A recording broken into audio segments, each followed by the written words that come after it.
Pera aí. Tem um negócio interessante aqui que eu tava vendo ontem. Enfim. O que podemos ver aqui? Aqui, o ouro no Brasil.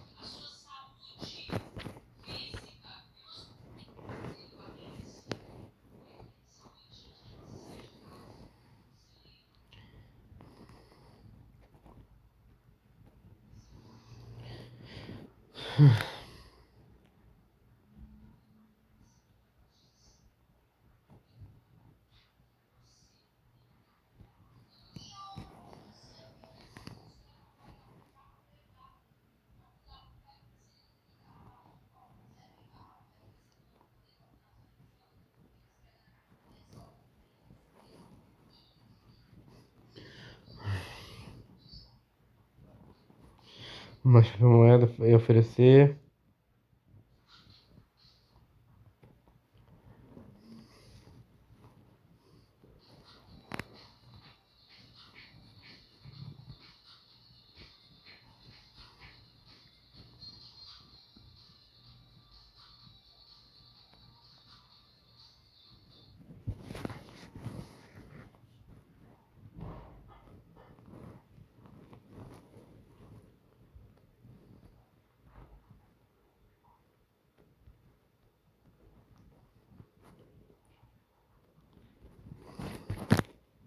Essa é uma das teses mais famosas da história econômica do Brasil, mas a resposta para ela exige separar um fato real de uma interpretação exagerada. O consenso entre os historiadores modernos mostra que o ouro de Minas Gerais ajudou a criar as condições financeiras globais para a Revolução Industrial, mas não foi o financiador direto das fábricas inglesas. A engrenagem dessa história funcionou da seguinte forma: o fato, como o ouro brasileiro foi parar na Inglaterra. O ouro extraído no Brasil colonial ia direto para Portugal. No Senhor entanto, a Jesus. coroa portuguesa gastava muito mais do que arrecadava e dependia quase inteiramente das manufaturas inglesas. Em 1703, os dois países assinaram o Tratado de Methuen, popularmente conhecido como o Tratado de Panos e Vinhos. O acordo parecia simples. Portugal facilitava a entrada dos tecidos ingleses, e a Inglaterra reduzia os impostos sobre o vinho português. O problema é que as pessoas compram muito mais roupas do que vinho. O resultado foi um enorme déficit comercial para os portugueses, que passaram a pagar suas dívidas com a Inglaterra usando o ouro que vinha de Minas Gerais. O impacto real. O que a Inglaterra fez com esse ouro? Em vez de construir fábricas diretamente com os baús de ouro mineiro, o impacto britânico foi macroeconômico e estrutural. Estabilização da moeda. O fluxo de ouro permitiu que a Inglaterra consolidasse o padrão ouro, Senhor estabelecido Jesus. formalmente por Isaac Newton, então mestre da Casa da Moeda Britânica. Isso deu uma estabilidade monetária gigantesca ao país. Criação de crédito. Com os cofres do Banco da Inglaterra cheios de metal precioso, o sistema bancário britânico pôde emitir mais papel moeda e oferecer empréstimos a juros baixos. Foi essa facilidade de crédito interno que permitiu aos empresários ingleses investirem em ferrovias e tiares mecânicos. Comércio com o Oriente. Grande parte do ouro que entrava em Londres não ficava lá. Ele era usado para cobrir o déficit comercial da Inglaterra com a Ásia comprando chá e seda. De onde veio o dinheiro das fábricas? A acumulação de capital que pagou a primeira revolução industrial veio de múltiplas fontes internas e externas, e não apenas de uma. 1. Revolução agrícola. O aumento da produtividade no campo inglês gerou lucros que foram reinvestidos nas indústrias. 2. Comércio triangular e tráfico negreiro. Os lucros absurdos gerados pelo comércio de escravizados no Atlântico e pelas plantações de açúcar nas Antilhas foram pilares centrais da riqueza britânica. 3. Comércio interno. A própria Inglaterra já tinha um mercado de consumo unificado e forte antes de expandir. Resumo da ópera. Dizer que o ouro mineiro financiou diretamente a Revolução Industrial, comprando as máquinas, é um mito popularizado por livros antigos de história. O correto é dizer que o ouro brasileiro capitalizou o sistema bancário inglês e US, dando a Londres a liquidez e a segurança financeira necessárias para que a revolução acontecesse lá, e não em outro lugar. Portugal e Brasil, por outro lado, ficaram apenas com as igrejas barrocas e os buracos nas montanhas.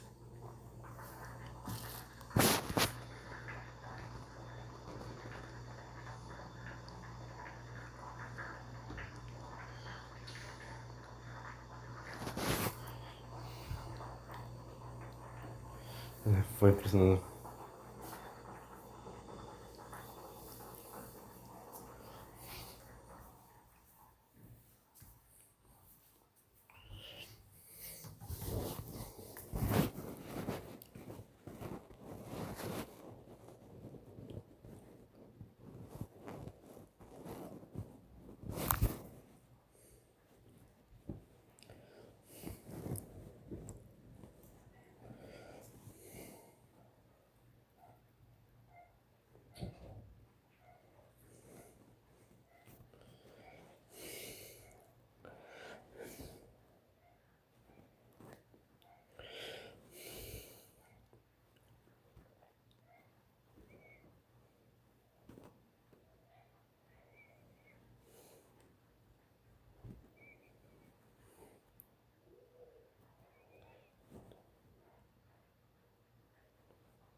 Uhum. São...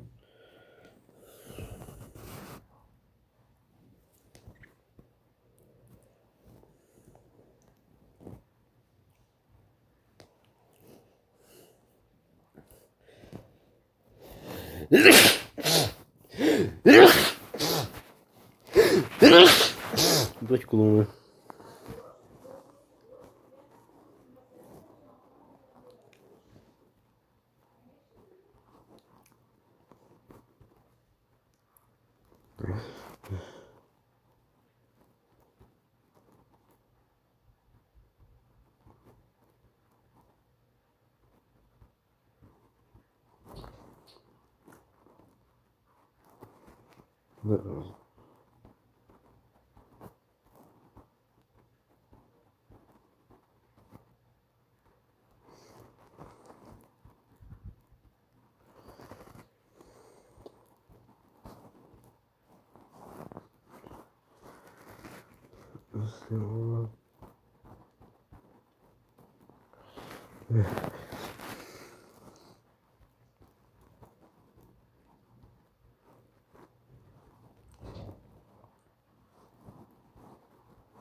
Análise histórica e documental. O Tratado de Methuen, 1703. Contexto histórico e diplomático.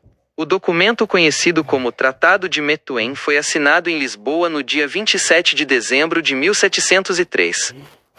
Ele não foi firmado por um Manuel, mas sim por John Methuen, embaixador extraordinário da Rainha Ana da Grã-Bretanha, e por Dom Manuel Teles da Silva, Marquês de Alegrete, do Conselho de Estado e gentil homem da Câmara do Rei de Pedro II de Portugal. O tratado insere-se no contexto da Guerra da Sucessão Espanhola, 1701 a 1714. Portugal, inicialmente aliado da França de Luís XIV, foi pressionado pela diplomacia e pela força naval anglo-holandesa a mudar de lado, assinando meses antes, em maio de 1703, um tratado defensivo e ofensivo, o Tratado de Lisboa. O Tratado Comercial de dezembro veio consolidar essa aliança política e militar. O que existe de consenso? Simplicidade do texto. O tratado é excepcionalmente curto, contendo apenas 3 artigos. Mecanismo econômico. Estabeleceu que os panos de lã britânicos seriam admitidos em Portugal permanentemente, revogando as leis pragmáticas portuguesas que proibiam a sua importação, criadas anos antes pelo Conde de Ericeira para proteger a manufatura nacional. Em troca, os vinhos portugueses pagariam na Inglaterra 1/3 a menos de direitos alfandegários do que os vinhos franceses. Déficit comercial. Há consenso absoluto de que a balança comercial pendeu drasticamente a favor da Inglaterra nas décadas seguintes. O que é debatido e principais interpretações? A tese da submissão consciente versus necessidade geopolítica. Historiadores de matriz nacionalista ou marxista, como Sandro Sideri, ou as visões tradicionais da historiografia brasileira do século XX, argumentavam que Portugal destruiu sua própria indústria têxtil embrionária de forma ingênua ou submissa. Já a historiografia econômica contemporânea, como os trabalhos de Jorge Borges de Macedo, e análises baseadas em dados de comércio internacional, demonstra que a prioridade de Portugal em 1703 era a sobrevivência dinástica e territorial. Sem a proteção da frota inglesa, o Império Ultramarino Português e a própria metrópole corriam risco iminente de invasão franco-espanhola. O vinho era o principal produto de exportação agrícola. Logo, o tratado favorecia as elites agrárias e vinícolas, especialmente no Douro, que tinham forte representação no Estado. Houve avisos sobre o déficit? Ao contrário do mito de que ninguém falou nada, setores ligados às antigas políticas mercantilistas do terceiro Conde de Ericeira, Luís de Menezes, viam com pessimismo o abandono das manufaturas, mas a urgência militar e a pressão da aristocracia fundiária sufocaram os argumentos protecionistas. Evidências e documentos. O documento original encontra-se preservado no Arquivo Nacional da Torre do Tombo, NTT, em Lisboa, sob o registro de tratados com a Inglaterra. Cópias ratificadas equivalentes estão nos The National Archives, TNA, em Kew, Reino Unido. Reconstrução burocrática e paleográfica do documento. Abaixo está uma simulação técnica e filológica de como o documento foi fisicamente estruturado, redigido e chancelado em 1703, seguindo as fórmulas diplomáticas da época. Aparência física e arqueologia do documento. Suporte: papel de trapo de algodão e linho, de alta gramatura, cerca de 120 text, GRAMPERMETER, acento circunflexo 2, fabricado manualmente em moinho hidráulico. Apresenta marcas de água, filigrana, visíveis contra a luz, representando as armas reais ou o símbolo do fabricante. As bordas são irregulares, barbas do papel. Tinta: tinta ferrogálica, composta de noz de galha, sulfato de ferro e goma arábica. Apresenta coloração castanho escura devido à oxidação do ferro ao longo dos séculos, com leve corrosão ácida nas partes onde a escrita foi mais densa. Caligrafia: escrita diplomática do início do século XVIII, uma transição entre a cortesã tardia e a letra itálica humanística processual, caracterizada por floreios nas maiúsculas, uso frequente de abreviaturas por suspensão e contração, e o S longo, dint. Selos e chancelas: selos pendentes ou aplicados sobre o papel. No caso do documento de ratificação, usa-se cera vermelha ou lacre, protegido por papéis recortados em formato de estrela ou custódia, ostentando as armas heráldicas gravadas em sinete de metal do Marquês de Alegrete e de John Methuen. O documento é atado por fitas de seda ou fios de torçal de cores verde e rubra, cores da chancelaria portuguesa ou carmesim. Reconstrução do texto. Modelo diplomático de época. Nota: o tratado foi redigido em 2 colunas ou em versões separadas no mesmo livro de registros, utilizando o latim, língua diplomática padrão da Europa, ou o francês, mas a tradução oficial para o português da época seguia estritamente as fórmulas administrativas da chancelaria de Dom Pedro II. Margem superior: em nome da Santíssima e Indivisível Trindade. Saibam quantos este instrumento de tratado de comércio virem que, sendo a dita paz e amizade que hoje subsiste entre o muito alto e muito poderoso príncipe, o senhor Dom Pedro II, por graça de Deus rei de Portugal e dos Algarves, e a muita alta e muita poderosa Precipua, a senhora Ana, rainha da Grã-Bretanha, conservada por mútuos ofícios de boa vizinhança, havendo-se, pois, de dar as ordens convenientes para a utilidade de ambos os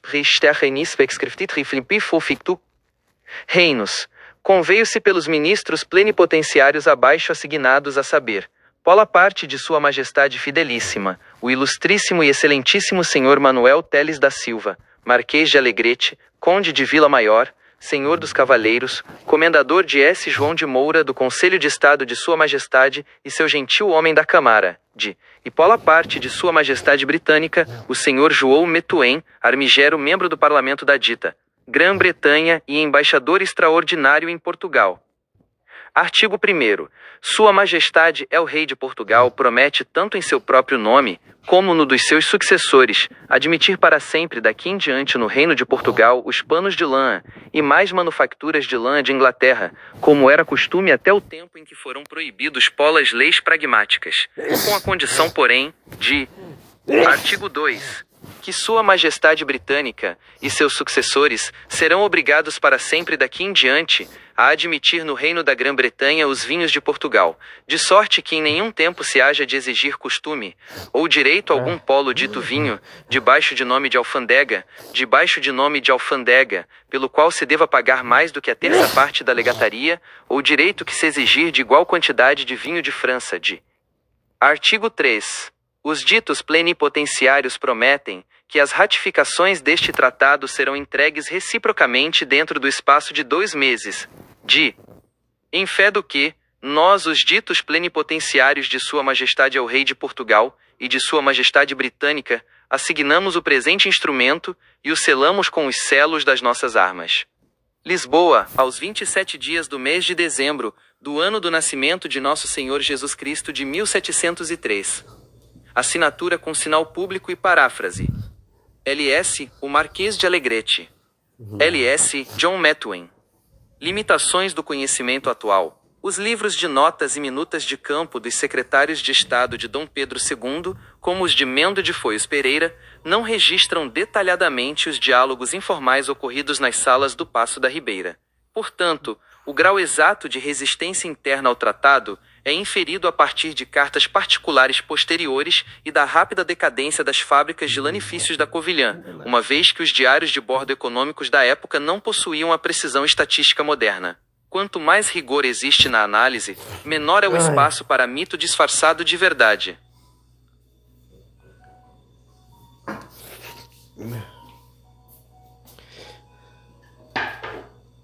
Rapaz, bicho, muito interessante. Isso é muito interessante, tudo isso daqui, bicho. Muito, muito interessante. E lembrando que esse Dom Pedro II é outro Dom Pedro II, pelo amor de Deus. No Reino de Portugal, tu teve vários Dom Pedros, tá? Enfim, cuidado com isso, pelo amor de Deus. Vocês não vão confundir isso. Enfim.